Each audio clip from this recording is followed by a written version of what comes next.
అంటే కుటుంబం ద్వారా సమాజం కూడా అభివృద్ధి చెందుతుంది. ఎలాగంటే వాళ్ళ చిన్న చిన్న మరి పరిశ్రమల్ని చిన్న చిన్న ఇవన్నీ కూడా పెట్టుకుని ఎకస్ఎంఈలుగా రేపు ఎకస్ఎంఈలుగా మీ ద్వారా పరిశ్రమలు అభివృద్ధి చెందాలి, దాని ద్వారా ట్యాక్సెస్ కట్టాలి, మరి దాని ద్వారా రాష్ట్ర ఆదాయాన్ని కూడా పెరగాలి అనే ఉద్దేశంతో డ్వాక్రా మహిళల్ని ఎన్నో రకాలుగా ప్రోత్సహించడం, వాళ్ళలో స్కిల్స్ ని అభివృద్ధి చేయడం, ఆ స్కిల్ డెవలప్మెంట్ కోసం కూడా ఎన్నో కార్యక్రమాలు చేయడం కూడా మనం చూస్తూ ఉన్నాం. ఈ రోజున ఈ ప్రభుత్వం అధికారంలోకి వచ్చిన తర్వాత రైస్ అనే ఒక కార్యక్రమాన్ని పెట్టి గొల్లపూడిలో మన కలెక్టర్ గారు మరి అక్కడ డ్వాక్రా మహిళలకి ఆ స్కిల్స్ ని అభివృద్ధి చేయడం ద్వారా మరి అదే విధంగా ఇవాళ ప్రజాప్రతినిధులుగా గద్దె రామ్మోహన్ గారిని కూడా మనం చెప్పుకోవచ్చు. ఎందుకంటే గతం నుంచి ఎప్పుడూ కూడా వాళ్ళ కాళ్ళ మీద వాళ్ళు నిలబడటానికి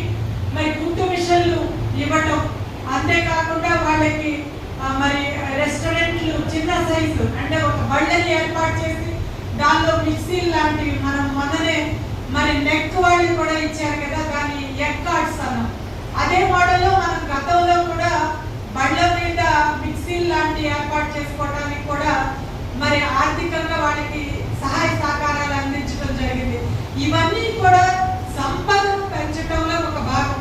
చంద్రబాబు నాయుడు గారు ఎప్పుడూ చెప్తారు సంపదని సృష్టిద్దామని. దానిలో భాగమే ఇవన్నీ కూడా పోలవరం ప్రాజెక్ట్ అయినా, ఒక అమరావతి రాజధాని అయినా, అమరావతి రాజధానిని ఆలోచన లేని జగన్మోహన్ రెడ్డి గారు ఏమంటారు, 1,00,000 కోట్లు దాని మీద ఖర్చు పెడుతున్నారు, 1,00,000 కోట్లు ఖర్చు పెడుతున్నారని. 1,00,000 కోట్లు రాష్ట్ర ఆదాయం నుంచి ఎక్కడా తీయలేదు, ప్రజలు కట్టిన ట్యాక్సుల్లో నుంచి కూడా ఎక్కడా తీయలేదు. ఆయన సుస్పష్టంగా ఏం చెప్తున్నారు అని అంటే అది తన ఆలోచన ఫలితంగా వచ్చిన డెవలప్మెంట్. అమరావతి అనేది ఇప్పుడు ఈయన ఏమంటారు, బందరు, విజయవాడ, మరి గుంటూరు కలిపి మావిగాని అంటున్నారు. దానివల్ల ఎవరికి ఉపయోగం?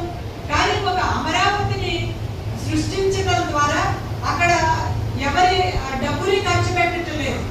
రైతుల దగ్గర నుంచి రైతుకి ఒక ఎకరానికి ఎన్ని గజాలు? 4,840 గజాలు. దానిలో వాళ్ళు కేవలం 1,250 గజాలు ఇస్తున్నారు. మిగిలిన గజాలన్నీ ఎవరి